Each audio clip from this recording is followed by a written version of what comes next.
you got a girl. Don't mean no disrespect, but thoughts of you rule my world. I even dream of you. Hi everyone, we are back with Happy Hour Talks. Today we're going to be speaking with DeAndre Gibbs, and I have my wonderful co-host. Hi, my name is Ruth. Hey, I'm DeAndre. So, what's up? Hi Gibbs. So the last time we talked to you, it was literally like a year ago. It was last October. The last time we talked, you were working on your Elevated Pinnacles Mentorship. You had moved. You had a lot of new cool updates going on. So talk to us. What are you up to? Man, honestly, like a lot has changed since around that time. Like, I was just fresh meat down here in Florida, just trying to find my way. I was working on so much at that time, especially in October. And I mean, from there all the way to today till today, all that I've been working on, just new partnerships that I've been working with different programs. Um, I mean, I might announce something. I might announce something on here that I haven't announced yet out to the public. But just new partnerships, working on a new course, a new book. What else?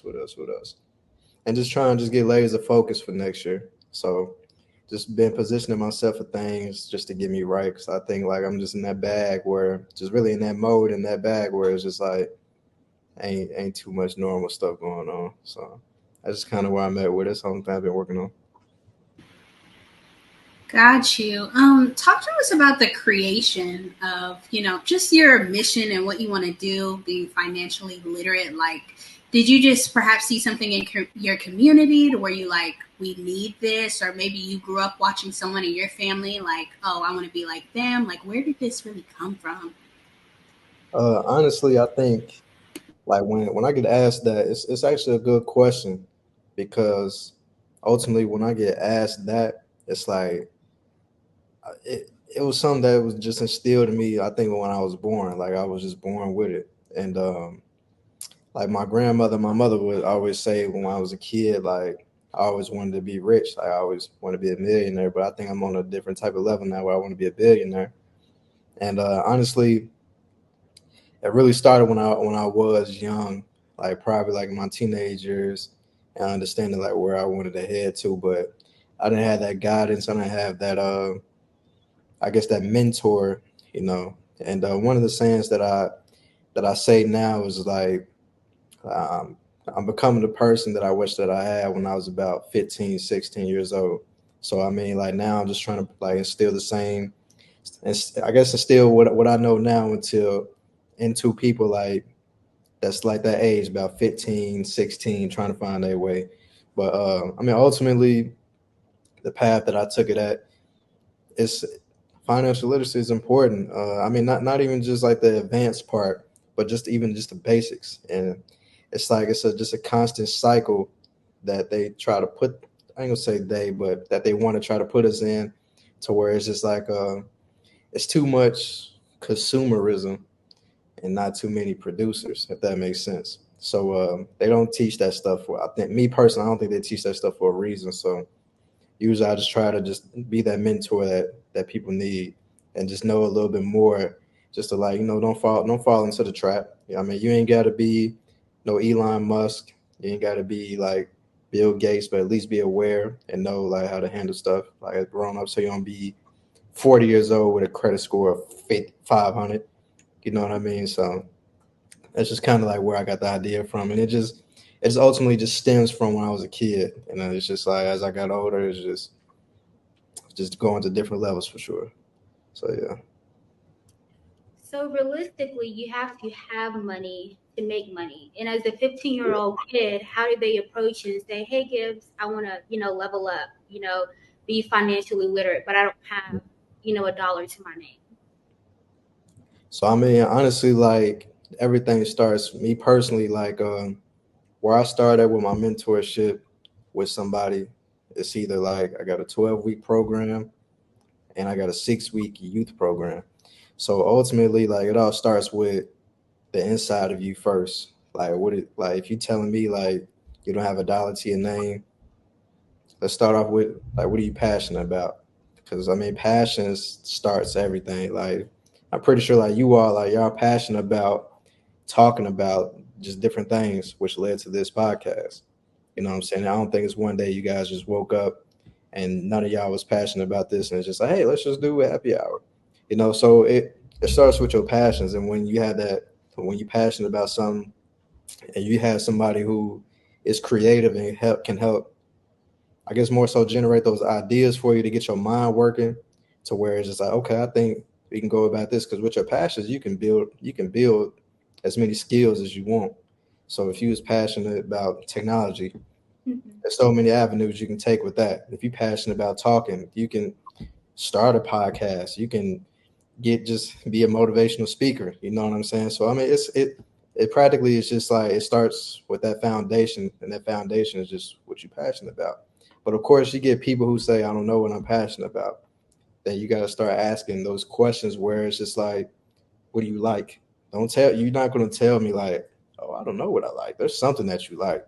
You know what I mean? So that's usually where I try to get to first, just to get people's mind going. Then ultimately, like, we try to figure out like, all right, cool, you passionate about XYZ. Now let me throw out some ideas and see what you like.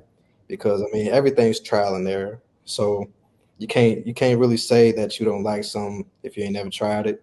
So it's just more so just understanding that you got your foundation. Now it's time to start building. So it's just like, even like, like with me and you, Ruth, like with us being engineers, it's like certain blueprints or something. I mean, that's silver engineering. You know what I'm saying? Like blueprints or something, like building a building. Certain things is not going to sound right. It's not going to be right. But at least you tried. Now it's trying something else. So ultimately, that's where I try to start, is that just like that passion foundation. I love that. Yeah, most definitely. Me too. So, like, talk about your pivot, because I know in school, I knew you for shoes. Like, he's a shoe reseller. So, talk about your pivot and, how to encourage people on. You might have started out at one point, but now you're leveling up and you're like, okay, this is what I want to do. This is what I want to present to people. How do you like help people adjust to the like new image of you or the new perception of you? It's funny that you say that, because like a lot of people would still think that I sell shoes, and it's like, honestly, I don't have no desire for it anymore.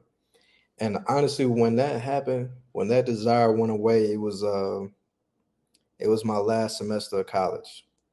And I guess what happened was, it was like business was just declining, and I just stopped really caring about it. And it just, I think it was like more so like, I knew like where I kind of want to head to, like as far as like the elevation of it.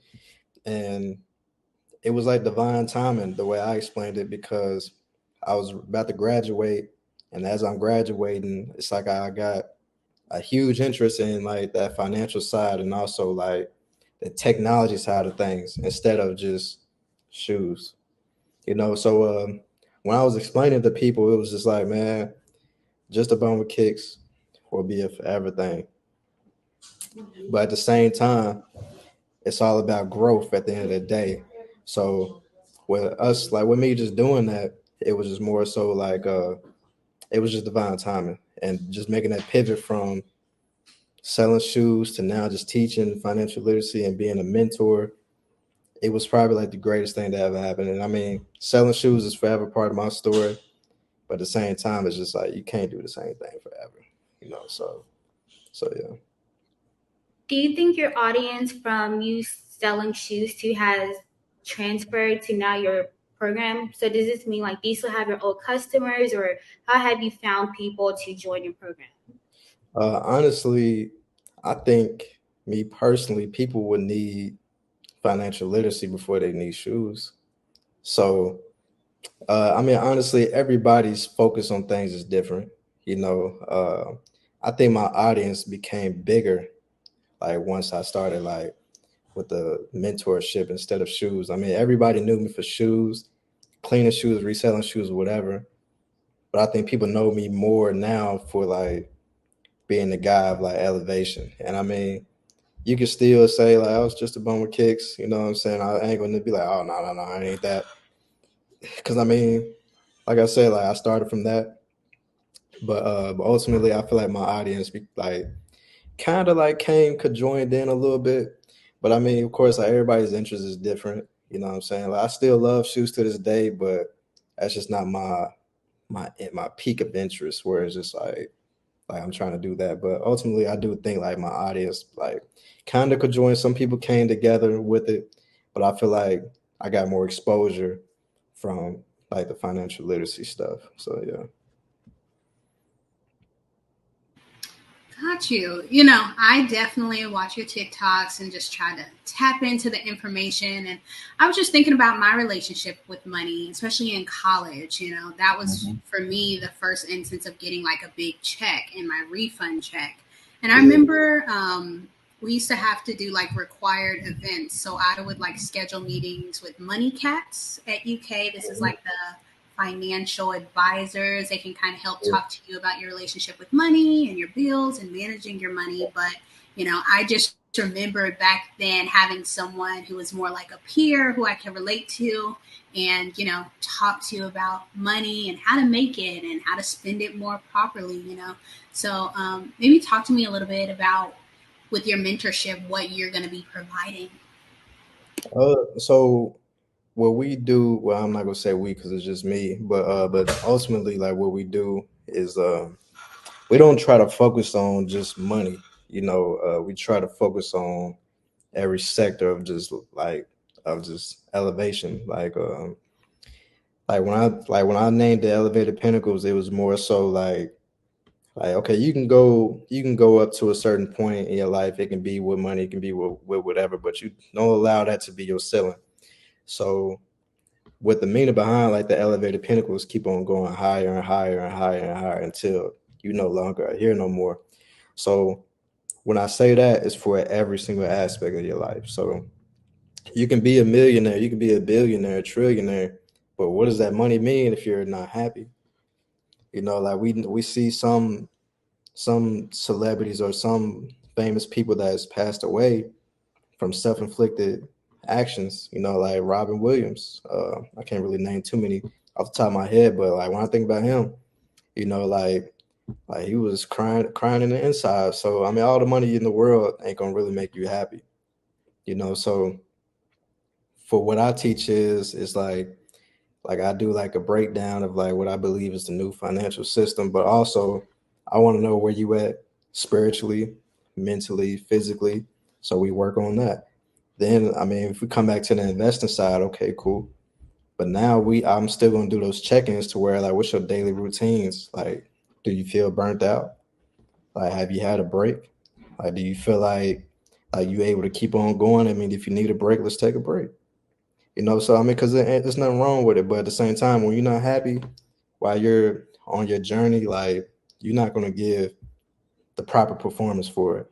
You know, so I try to tap in with the self improvement side, of course, along with the financial literacy side. So I tap into things like the real estate, the credit, like your lifetime roadmap. Like where do you want to see yourself for the rest of your life, from 5 to 10 years to 15 years, just to have that guidance, that sense of like direction. If you want to create a business, I can help you with that. If you need funding for your business, I can help you with that. Then of course, like the investing side, I'm trying to think. It's so much that I do within that 12 weeks. Your retirement, you know, a lot of different things. Man, I mean, and I don't try to. I put things in between things, like the self improvement in between. So it's like having that check in. Like we just talked about money last week. We just made up the side hustle. Now let's just talk about where your mind is at this week. You know, so yeah. Let's talk a little bit more about your program. So you mentioned 12 weeks. Does this mean like 1 hour meetings per week? And then after the 12 weeks, do they no longer have communication with you unless they sign up for another course? Like, can you tell us more about your program in Yeah, detail? so the 12 weeks is like we meet 2 times in a week. If you don't have the ability to meet 2 times in a week and only one, then we can do the other hour that same day to be 2 hours in a day. So I mean, it's totally up to them. So once the 12 weeks is over with, it's not like that. Hey, I don't. If you ain't paying me, like ain't nothing for us to talk. Like nah, I'm like y'all know me. Like you have my number, and we're gonna personally communicate anything that you need. Like because ultimately you didn't invest into me, you invested into you, and it's just like even besides the money, like we have a real relationship because now I know more about you that probably the average person don't know about you. So it's like when you, I guess for me, when I was able to know that like when you factor out the money and it's like the relationship, that's what's going to matter the most. Like so, just having that relationship, the long term relationship where you can call me, ask me anything, because ultimately, I mean, I don't want to say that I'm your mentor because I've had people that's older than me. Like I just say, I mean, depending on like if you're family or if you're a friend or just like somebody who just decided to do the mentorship with me. I mean, you have that relationship with me, that personal, close relationship with me. And I mean, anything that you need, any question you need to, you telling me you want to go to this different venture, like this different route. I mean, I can see what if I can pull in a connection to help you. Like if I'm not really too familiar with it, like if you're somebody who, let's say somebody who does makeup or something. I mean, obviously I don't do makeup. So it's like I probably know somebody like I can tell you one thing, China does makeup. So I mean ultimately like just plugging those people in. So no, it's not it's more it's nowhere near like after the 12 weeks it's like, oh no. Like if you gotta pay me 100 for an hour, nah. So we keep it going forever. And how do people build trust in you before signing up for this program? So what I do is it's like I try to what I've created within the program itself, just like my whole business itself, is there's something for everybody. So if you feel like you're starting off, you don't have enough money, okay, cool, I can work with you. But I'm probably gonna suggest just buy my book. Just buy my book. I'm gonna suggest that. Um, just buy my book. Or if you want to schedule just like an hour consultation call, if you want just knowledge on something and like something specific, or if there's what I call additional services is like just a chunk of like different chunks of my mentorship. So it runs like, of course, like a lot lower than my full mentorship. But if you want to do like my full mentorship, then what I do is let's schedule just a free 15-minute consultation. You tell me what you need, what you want, what you desire, and like what you think that you need just to move forward with everything in your life. So I try to give people that free time with me just so we can see if this is right for you. I mean, not to really say this, but I mean, I'm always gonna say like this mentorship is for you, but ultimately it ain't about the money. So if you feel like you don't got it, all right, cool. I have other things that I think will motivate your mind to, I guess, to help you instill that trust into me. So I mean, even if it's like I said, like the consultation calls, the hour consultation calls, I do presentations with that. You ask me whatever, I'm always gonna be truthful about anything. So I think that's like I try to give everybody there's something for everybody, then also like that free 15-minute consultation.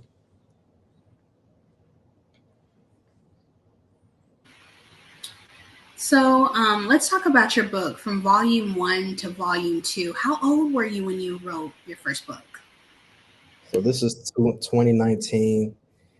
So 4 years ago. So I was 2021 when I was writing it. And honestly, the growth even between the covers of it, it honestly that alone just gives me, I guess, more so that motivation that like I wouldn't even say the motivation, but more so the idea of, man, you really done did a lot in the last 4 years. And so yeah, I was 2021 while writing it, and I think I released it when I was overseas. And honestly, when I decided to write the first one, I was here down here in Florida. I think I was at a beach because my mother lives down here in Florida as well. So I think I just decided like, man, I'm gonna write a book. You know, I mean, at the time, you know, anything, any idea that you have, and this is just from a person who comes from like that self doubt. I think everybody has a self doubt. Just write a book, put it out there. People might not like it. People might, you know, and just the way it came about, and I was able to do it. It was perfect. And I think coming into this go around with writing the second book, it was like it was much more manly. Like you can see the growth in the man that I became. And I mean, I'm nowhere near perfect, you know, but I can most definitely see like man, I done changed a lot, like for the positive. You know, I mean, there's still some things that I got to work on, the things that I'm learning, of course. But just from that, just writing that second book. I mean, it took a while. It took about a year, and at the time, I was just while I was right. I think at the time, like our last interview, I was still writing it, and it was I was juggling so much, and I remember like having to just look. Let's focus on one thing at a time. You know, so even then, I mean, it was tough, but it was worth it. And Mhm. yeah, but yeah, like writing from the first one to the second one, just insane growth for sure. I just want to know how you have so much time to do everything. I'm like, do I not have the same 24 hours? Like, what's going on here? Honestly, like every day I'm working, like every single day I'm working. I can just get done working, like working a shift, then put in that time just to work towards what I'm working towards. Like, and I've been doing that for so long to where it's just like I'm so used to it. Like, like I think there. I mean, of course, every day is where it's just like, man, I Mhm. just want to chill for the day. But like you said, everybody has the same 24 hours. Like sometimes you got to sacrifice that sleep. Sometimes you got to sacrifice when you don't want to do it, but you know that you got to. Um, you know, things of that nature. Like for example, like the new little book that I'm working on now.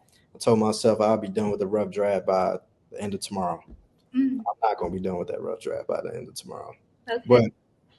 But that goes to show that it's okay if you miss deadlines. You know, it's okay. But ultimately, like only thing you can do is just keep on working towards just getting it done. Like just finish what you started. So when people be asking me that, like you're not the only one. It's just more so just figuring out what's important for the time being, and just understand it's all about that sacrifice until you get to where you want to get to. And just to learn more about you, what is important to you? Like DeAndre Gibbs, what's important to you? I mean, just honestly, like my thoughts on a daily basis is just breaking those cycles. And a lot of people like would be like, man, like what cycle are you breaking? And I mean, I'm not trying to say that I'm trying to be the richest person in my family, but ultimately, like I don't think I'm the black sheep or anything. I don't think that. Just more so taking building an empire. So like I I guess for not only me to be remembered, but my family name to be remembered. Like we know about the Vanderbilts, we know about the Rockefellers, the Rothschilds, and I mean I'm not trying to be like them at all, but at the same time, they've been going on for generations. And I think what's most important to me is like, of course, like family. And I mean, one of the hardest things about this journey is like finding that balance between that work life and the family life. So I mean, certain times like my family will have to check in with me before I check in with them, and I've been going for days and days on in and out to where sometimes I'll forget like I haven't even called them back. You know, so it's not easy at all. I think about it a lot, but yeah, but I mean, I would say that's the most important thing is family, and understanding that like you only have a certain amount of time with them. I mean, I have so much time with business. I can, you know, as long as I'm alive, I can keep that going. But with your family, like you only limited to how much time you got with them. Then, of course, me being out of town, like I'm only limited to be on the phone with them, FaceTime calls, you know, so stuff like that. So, but most definitely, family is the most important.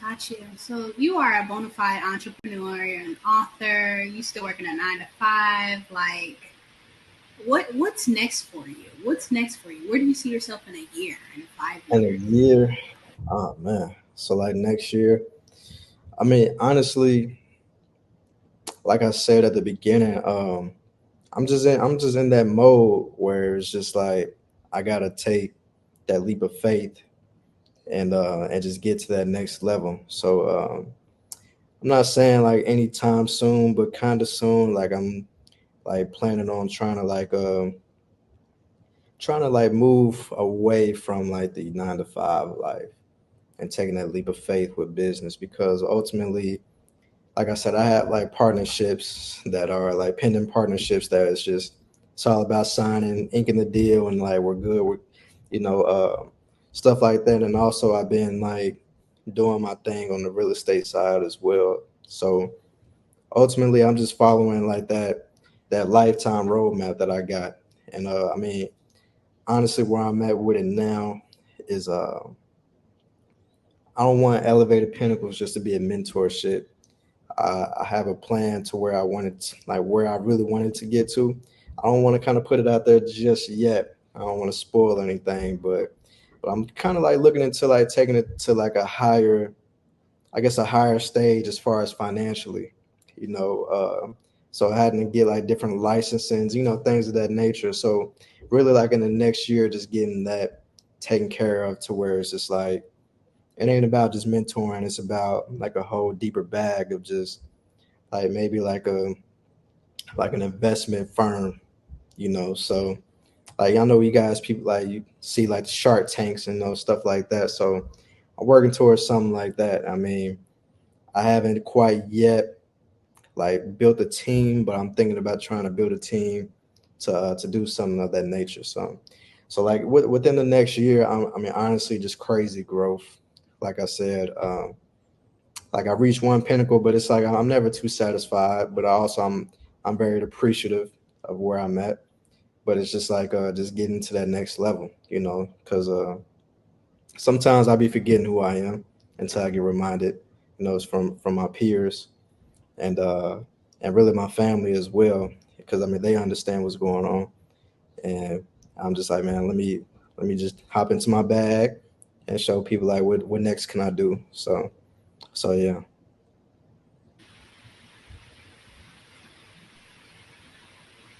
Because you are so young, do you feel like you have anything holding you back in your success, or how are you just staying focused? What's helping you right now? Honestly, just what helps me is that I'm not where I want to be. I don't have $1 million yet, and I mean honestly, I don't think $1 million is enough. But I don't have $1 million, like, and I mean, of course, like hopefully when I do make it, like that's not gonna be where it's just like, all right, I'm cool, I'm done, I'm dropping everything. But what keeps me going is that I don't have that $1 million yet, and also I don't have that. I'm not where I want to be. That like people in my like immediate family don't have to work anymore. Now we can have this empire where we create something together, then we work with each other. I'm not there yet, so I think that's what keeps me going, and also just understanding that yeah, I'm still young, and I mean, I think we kind of reaching a point now, like with us three, that like we getting kind of up there in age, and like kids probably be on our mind, and understanding that like I can't bring in no kids into this world until like I don't have to work anymore. And that's just kind of where I'm at with it now. I mean, I kind of do want a big family, but I can't bring no kids in this world if I still have to work.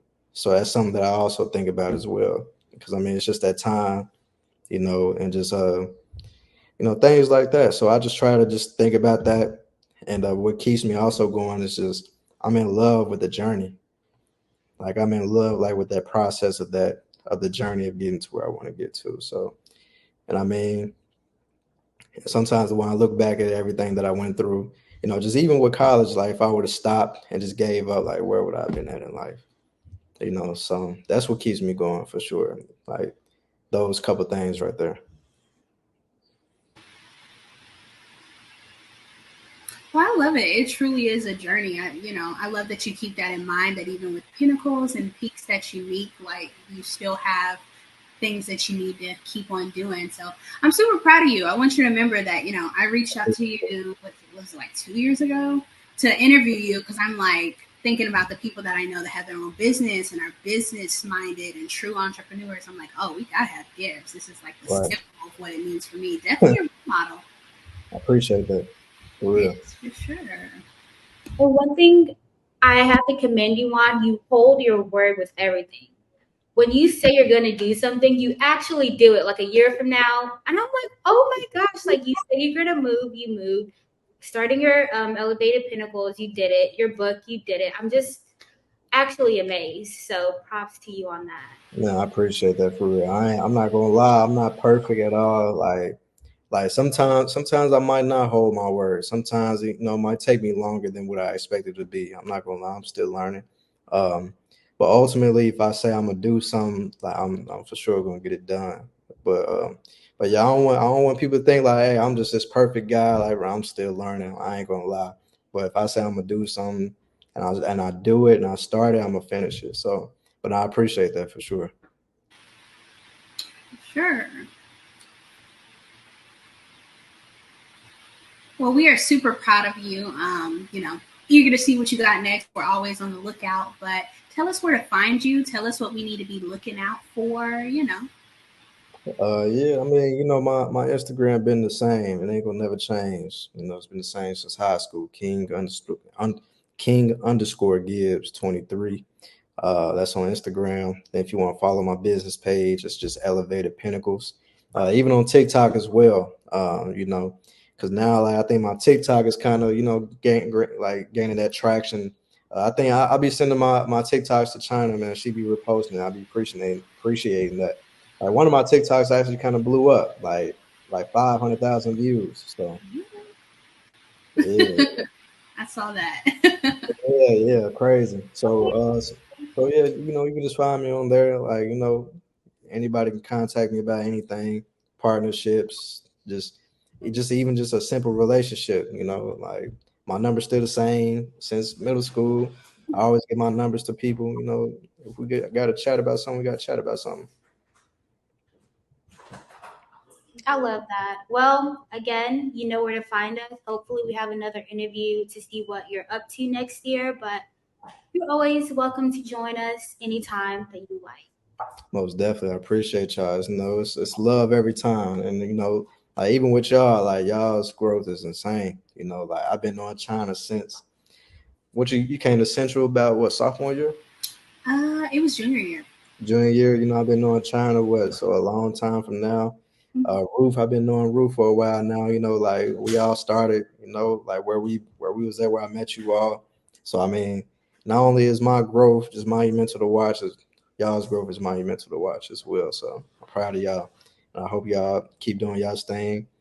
Because hey, it seems like y'all doing something greater every single time I talk to y'all. So We appreciate it. Thank you for so sure, much. of course, of Yeah. course. Hmm. Well, Ruth, do you want to close us out?